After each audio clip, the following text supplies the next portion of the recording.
नमस्कार दोस्तों, बहुत बहुत स्वागत करता हूं आप सभी का टीएलएम क्लास में।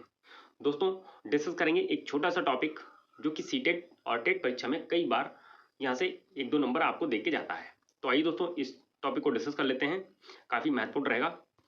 हम बात कर रहे हैं दोस्तों अधिगम की। दोस्तों, अधिगम यानी कि लर्निंग। आइए दोस्तों, हम इसको समझते हैं।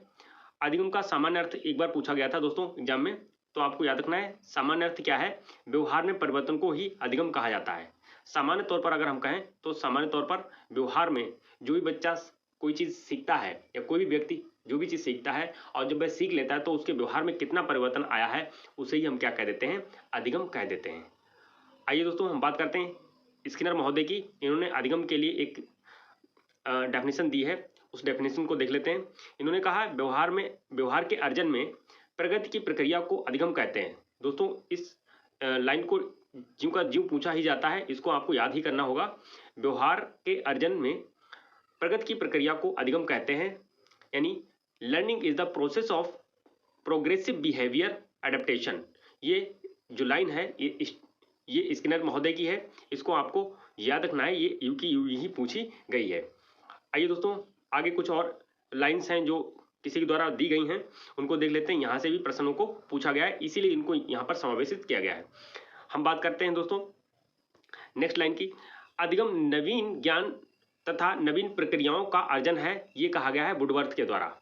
याद रखना, वुडवर्थ महोदय ने दोस्तों ये कहा है कि अधिगम लर्निंग क्या है, नवीन ज्ञान, नए ज्ञान को और नई प्रक्रियाओं को अर्जन ही क्या कहलाता है, अधिगम कहलाता है, लर्निंग कहलाता है। तो दोस्तों इसकी ट्रिक याद रखना है।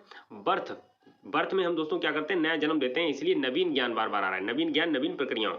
तो इसकी ट्रिक याद रखना, बर्थ में नया जन्म देते हैं तो नया मतलब नवीन, तो अधिगम नवीन ज्ञान और नवीन प्रक्रियाओं का ही अर्जन है, वुडवर्थ। आइए दोस्तों नेक्स्ट देखते हैं। सीखना आदतों आवृत्तियों को प्राप्त करना अधिगम है।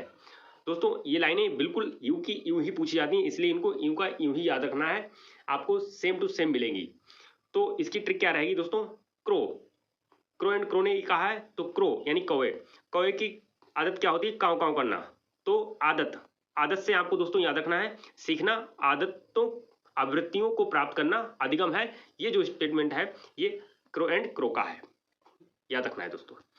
आइए बात करते हैं, अधिगम प्रशिक्षण व अनुभव द्वारा व्यवहार में परिवर्तन है, ये गेट्स की है डेफिनेशन। अधिगम प्रशिक्षण व अनुभव द्वारा व्यवहार में परिवर्तन है। आइए नेक्स्ट देखते रहते हैं। ये दोस्तों कहीं ना कहीं सारी की सारी कहीं ना कहीं पूछी गई हैं, इसलिए इनका समावेशन किया गया है इसमें।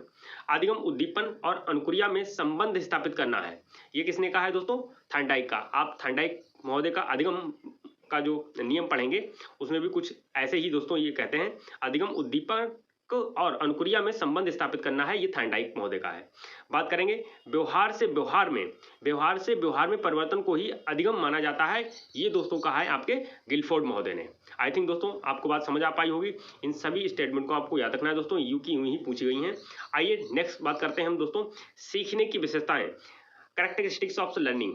हम दोस्तों बात करेंगे सीखने की क्या क्या विशेषताएं हैं, उन पर थोड़ा सा चर्चा कर लेते हैं। हम बात कर रहे हैं दोस्तों सीखने की, तो सीखना क्या होता है दोस्तों, सार्वभौमिक होता है, यूनिवर्सल होता है। हम हर जगह सीख सकते हैं, हर जगह कुछ ना कुछ नया ग्रहण कर सकते हैं, सीखना सार्वभौमिक होता है। बात करेंगे सीखना क्या होता है, जीवन पर्यंत होता है, यानी कि शुरू से जब हम जन्म ले लेते हैं, जन्म से लेकर के और जब तक मृत्यु नहीं हो जाती तब तक हम कुछ ना कुछ सीखते रहते हैं। तो सीखना क्या है, जीवन पर्यंत है, जीवन भर हम सीखते रहते हैं। सीखना एक अनुकूलन प्रक्रिया है, सीखना क्या है, एक अनुकूलन प्रक्रिया है। सीखना परिवर्तन है, जब हम कोई चीज सीखते हैं तो हमारा परिवर्तन हो जाता है, हमारे व्यवहार में परिवर्तन आ जाता है। सीखना उद्देश्यपूर्ण होता है, भाई हम कोई चीज सीखते हैं तो वो कहीं ना कहीं हमारे किसी उद्देश्य से परिपूर्ण होती है, हमारा कोई उद्देश्य होता है किसी चीज को सीखने का, तो ये सीखना क्या होता है, उद्देश्यपूर्ण होता है। सीखना एक तरह की खोज है, भाई सीखना क्या है, एक तरह की खोज है, डिस्कवरी है। सीखना व्यक्तिगत और सामाजिक दोनों होता है, याद रखना है दोस्तों, सीखना क्या होता है, व्यक्तिगत भी होता है और सामाजिक भी होता है।